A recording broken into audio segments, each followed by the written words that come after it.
Okay, there's this bit. Okay, I could read another bit that's a bit more. That's like a sort of an idea that's a bit of fun, but makes you think. Like, why do you go around calling people El Presidente or Your Majesty? It's weird, and everyone should just go, all right, mate, how's it going? To whoever you are.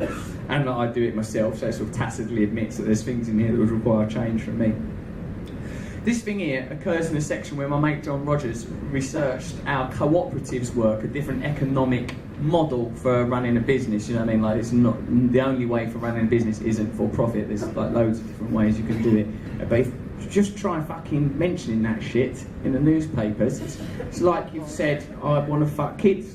Honestly, and I tell you why, it's because it's heresy. That's what it is. It's like capitalism's a religion. So if you talk outside of that religion, it's like, you fucking shut up! Like, well, some of the things that have been mad is with how angry people have got. I've sort of gone, all I've gone is some other ideas. It's honestly like, what makes people so angry? Why does it create so much energy? Where does the energy come from?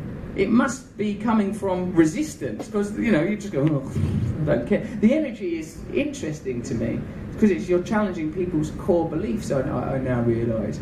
Also, people sort of, like, egoic is one of the attacks as well. Like, oh, that's egotistical. Of course I'm egotistical. Look at me. Look at my job. Look at the fucking cover of the book. I'm an egomaniac. So what?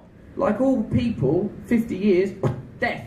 You know, and then I think, like, where do attacks come from? If someone attacks you for being egotistical, what bit of them do they think they're attacking you from? Their toenails? It's their ego.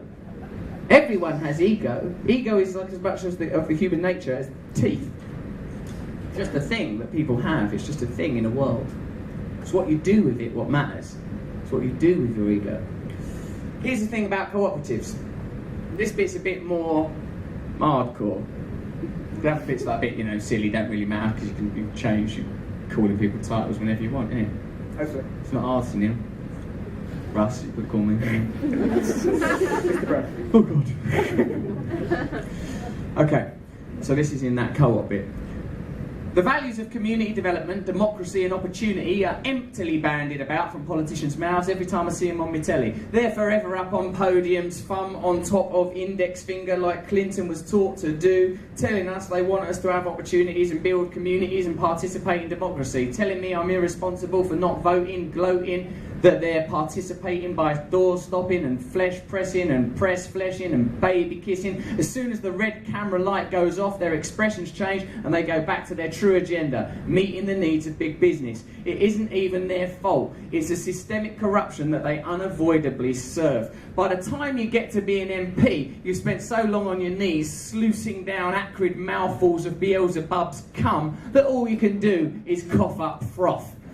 We can't blame them or even condemn them, we just have to ignore them. Elsewhere in the world, modest versions of these ideas are already implemented, whether it's Portugal, where drug users are no longer pointlessly criminalised, or Switzerland, where democracy is already more inclusive and referenda on civil issues are a regular occurrence, or Iceland, where corrupt bankers were booted out and told to sling their hooks re bailouts, or Germany, where large companies, including Bayern Munich FC, have workers, and in that case fans, on the board of directors. It's worth noting, by the way, that Iceland, you know Iceland, Björk, Aurora Borealis, Iceland, in 2008 had a revolution. They peacefully overthrew their government precisely because of the financial piracy and debt enslavement which the rest of the world continues to be tortured by. They did this by mass civil disobedience and the replacement of their corrupt parliamentary system with an assembly of representatives taken from the population, not people who've been conditioned and groomed to compliantly abide by the system that exploits them. They refused to pay back the international debt they were told they owed, and because they were unified, there was nothing anyone could do to stop them. If it worked for them, it can work for us.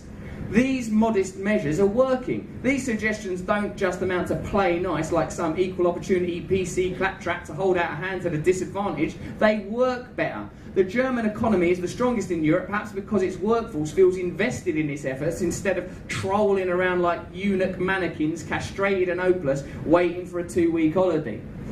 What we must now demand is a radically altered society. We've gone way off track, put some absurd people and institutions in charge of our planet, and it's time for radical change. That change cannot come from within the system. The successes I've listed above are improvements, and improvements are better than a kick in the balls from Bobby Charlton, but I think we can aim higher than the incremental change or modest reform outlined here. I think we'd be a bit disappointed if all this talk of utopia, ditching capitalism and revolution boiled down to we want to be a bit more like Germany. Fuck that.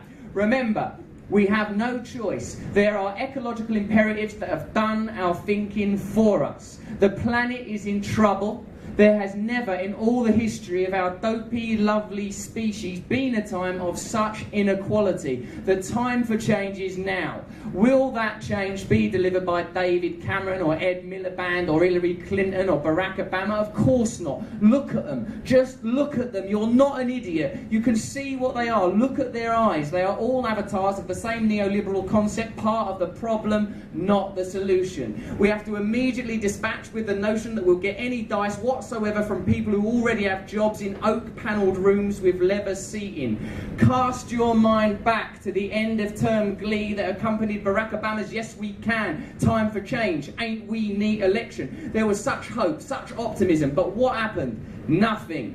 Nothing was ever going to happen. Nothing could happen in that context. That's the old point. The joy of Obama's presidency after 8 years of Bush amounts to an insipid blowjob at the end of a rotten evening. Very nice for a moment, but who's actually going to mop up the mess? We are, obviously. All else has failed.